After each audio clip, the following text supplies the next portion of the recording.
Hey there! Welcome back to Look What You Learned, a channel where I talk about stuff.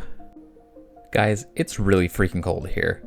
My hometown of Location Redacted is firmly within winter's icy grip, meaning there's snow, there's ice, there's bitter wind that hurts your face.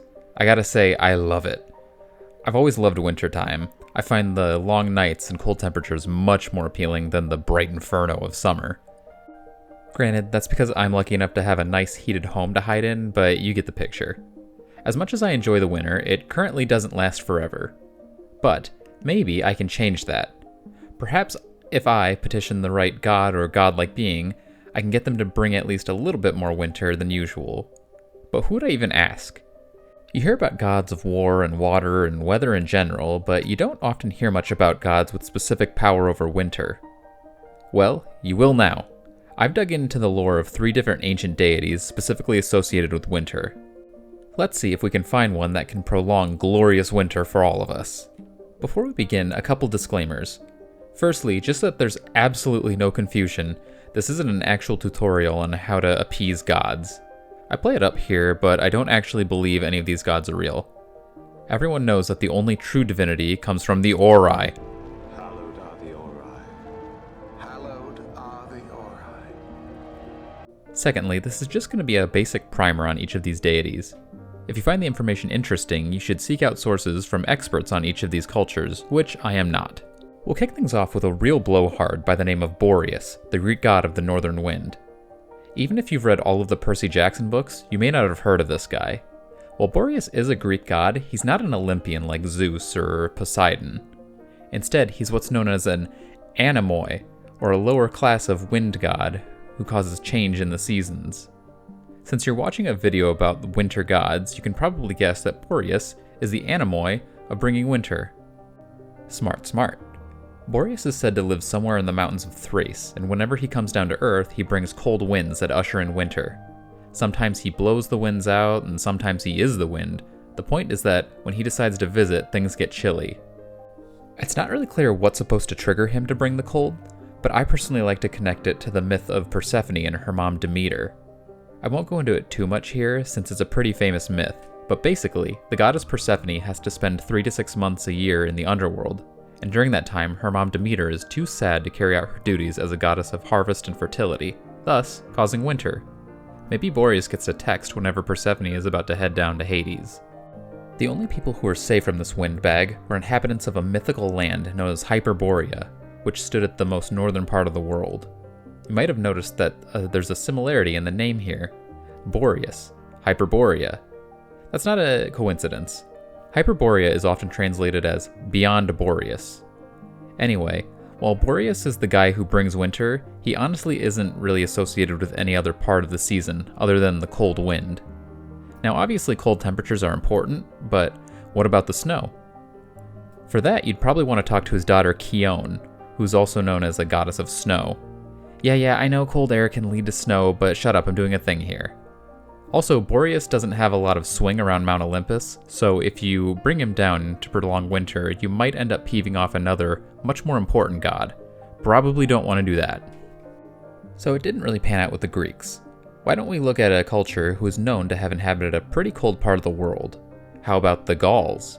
In Gaelic folklore, the beginning of winter is marked by Samhain, or what we now call Halloween. On that night, all sorts of spooky things can cross over from the other world, including a magical old woman known as the Kalyak. I've also seen it pronounced the Kalix, or the Kalyak, but I'm going to say Kalyak. For the next few months, the Kalyak roams the earth, bringing winter with her. She freezes the ground with her staff, and she brings snow by washing her clothes. Just her presence in our world brings cold and darkness. Now, you could call yourself a fan of Greek mythology and still be forgiven for not really knowing who Boreas is. After all, he and his ilk aren't super important to a lot of myths and stories. However, if you want to call yourself a fan of Gaelic mythology, then you better be familiar with the Kalyak.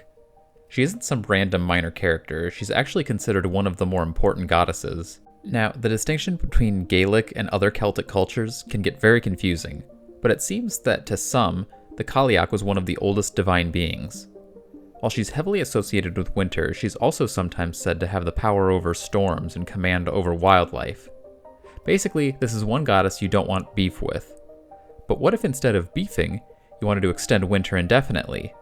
She seems like the perfect candidate, no? Not only does she bring the cold, she also apparently is in charge of the ice and the snow and the dark. All the good stuff.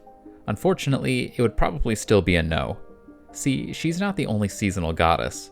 The Kalyak roams the earth from Halloween until about May Day, also known as Beltane, at which point she pieces out, and the seasonal duties are taken over by a goddess named Brigid, who also has a bunch of other names, but we're going to say Brigid. I won't really talk about her, just know that she's also pretty important, and won't be happy if she's told to take the summer off. Even if Brigid was into it, the Kalyak probably still wouldn't be. It seems like this trade-off is a mutually accepted thing that has to happen. Well, we've turned to the Greeks and the Gauls and still haven't found our god, so why not the Slavs? What if I told you that they had a goddess who's very similar to the Kalyak, but who isn't quite as obsessed with any kind of natural order? I present to you the goddess, well, she has a few names, but I'm going to go with the Czech version, Mirana.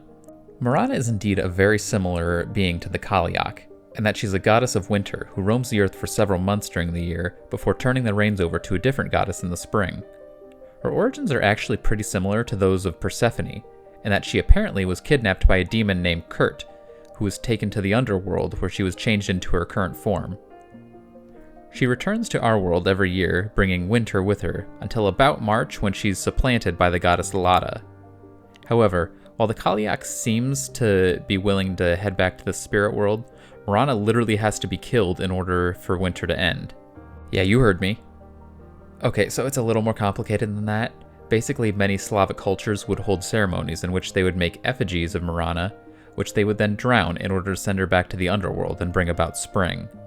In a lot of cases, this was meant to be symbolic, but some seem to take it very literally. So really, you don't even have to worship this goddess in order to get more winter, you just have to keep people from drowning her. Yeah, you just gotta prevent a very important cultural ritual, one that people still perform today. Easy peasy. Well, that solves that, right? Maybe not. I kinda left out a few important details about Mirana. She's not just a goddess of winter, she's also a goddess of death and disease. See, she doesn't just bring the snow, she brings all the bad things that come with the snow. It's not even some divine duty either, as many versions of her are just kinda mean. While on Earth, she'll torment people and give them nightmares. She'll change form in order to mislead them.